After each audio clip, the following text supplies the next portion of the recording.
Hi, I'm Deborah Rudd. Today I'm going to be talking about post-expatriation withholding on 401k distributions. Last month I did a video on why you may not want to roll over a 401k account into an IRA before expatriating. Today I'm kind of continuing that topic and going a little bit deeper into what happens with 401k accounts after expatriation.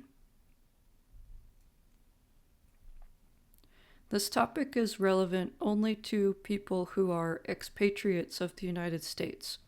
And in the context I'm talking about today, the term expatriates has a specific meaning for purposes of U.S. tax. Expatriates are U.S. citizens who give up that citizenship, or U.S. green card holders, also known as lawful permanent residents, who give up their green cards after having the green card during 8 of the last 15 years. And expatriates sometimes have to pay what's called an exit tax. But there's two types of expatriates: covered expatriates and non-covered expatriates. Only covered expatriates pay exit tax. Non-covered expatriates just have a change in their residency status and they have to file some extra paperwork, but there's no exit tax.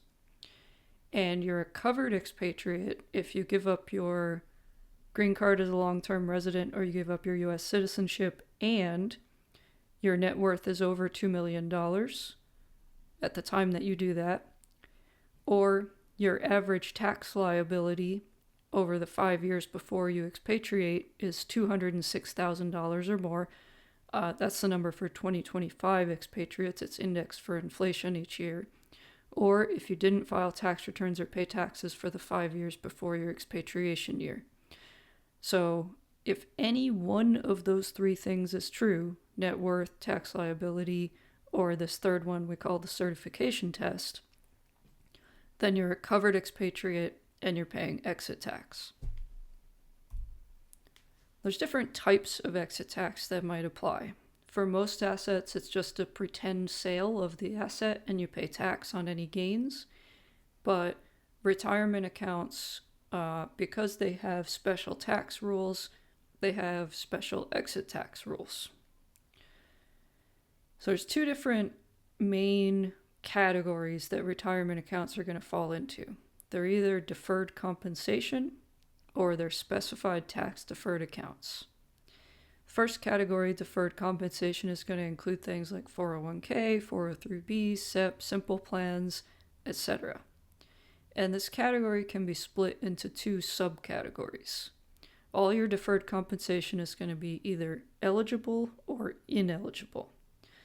If it's eligible, then the tax result is that there's pay-as-you-go withholding at 30% on distributions that are taken after expatriation. If it's ineligible deferred compensation, then there's no withholding on distributions. Instead, you're taxed as if you took a full distribution on the day before expatriation. So it's a pretend lump sum payout. And then for specified tax deferred accounts, which are IRAs, 529 accounts, HSA, MSA, etc., these are just like ineligible deferred compensation. You're taxed as if you took a full distribution on the day before expatriation. Now, this is why I was saying last month you may not want to convert your 401k into an IRA because you're giving up the possibility of the eligible rules where you just have withholding on distributions and trading it for a deemed lump sum distribution on the day before expatriation, which in my opinion is a worse situation. Now, how do you make an item of deferred compensation eligible versus ineligible? If it's a foreign account, most of the time it's not going to be possible. But for a U.S. deferred compensation item, you provide Form W-8CE to the account or plan administrator within 30 days after expatriation, and that is the act that makes it into eligible deferred compensation. On the Form W-8CE, you have to agree to irrevocably waive any right to claim any reduction in withholding under any treaty with the United States. And here on this page is a little snippet from that form, and you can see the exact language on Form W8CE.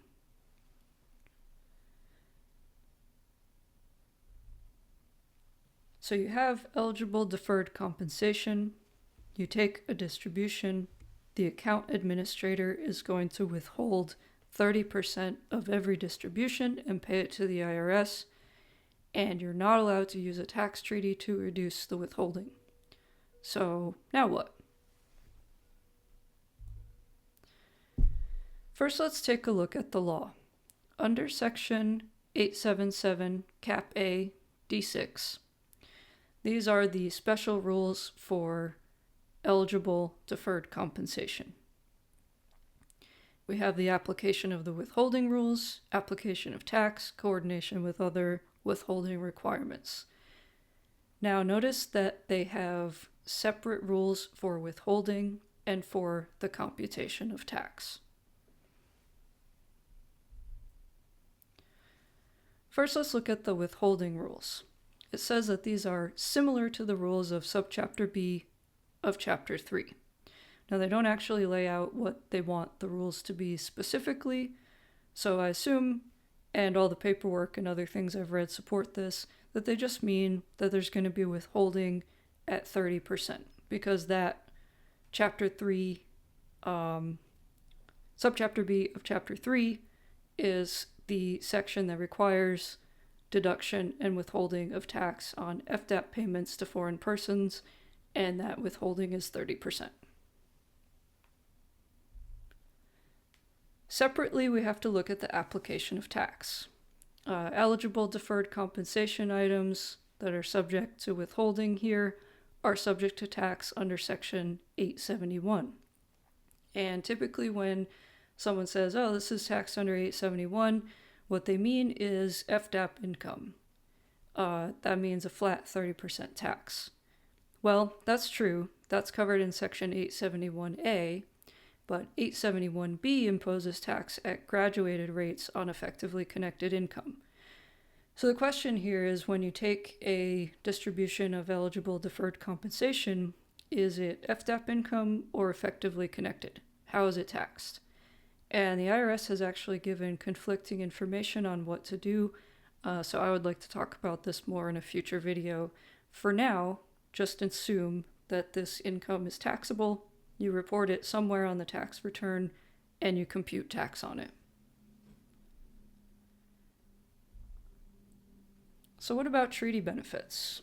If you look at IRS Tax Treaty Table 1, something you can Google pretty easily, it shows a summary of tax treaty benefits. There's a column for pensions and annuities. You use that for 401k distributions. So as an example, a resident of Australia would be subject to 0% US tax on 401k distributions. Normally, if you're a non-resident alien of the United States and you have an item of income from a US payer, you're able to provide, particularly if it's a financial institution, you're able to provide Form W8BEN to show that you're a non-resident. That tells them that they need to withhold, and on that Form W8BEN, you can also go ahead and claim a treaty benefit for a reduction of withholding to match the tax rate that you would be subject to under the treaty. However, if you're a covered expatriate providing Form W8CE, that means you're not providing a W8BEN, and you're checking a box saying that you agree that you cannot claim treaty benefits on the withholding.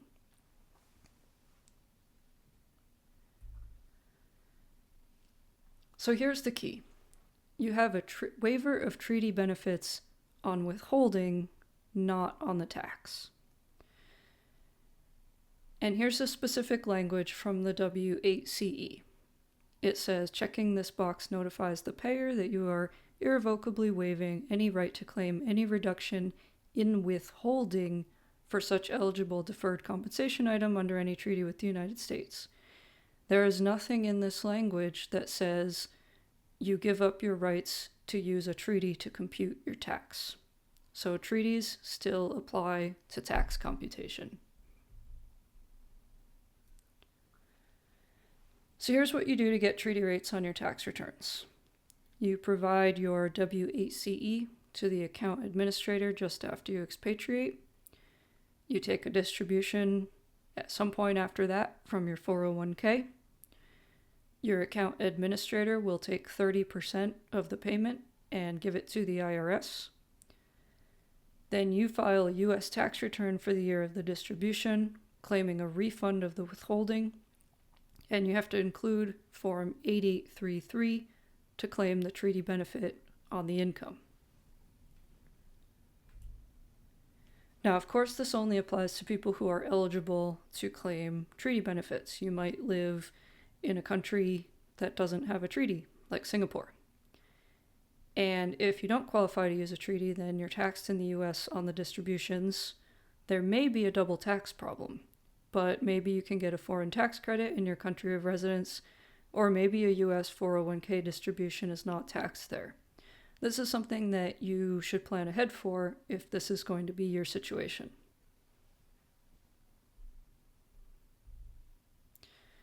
But ultimately, when we're talking about people who are able to use the treaty, what you end up with is a little bit of a timing problem and not really a double tax problem. 401k account holders who are covered expatriates living in a treaty country are going to be able to claim a refund of the withholding. The withholding is done in the year of the distribution. The timing problem is that you don't get a refund until the following year.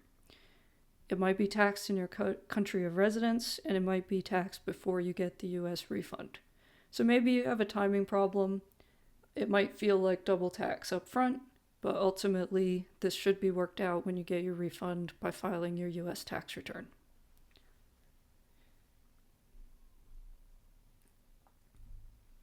Thanks for listening, and here's my contact information. Just a reminder, this presentation is not legal or tax advice. Please hire a professional to help you if you need help. Thanks. Bye.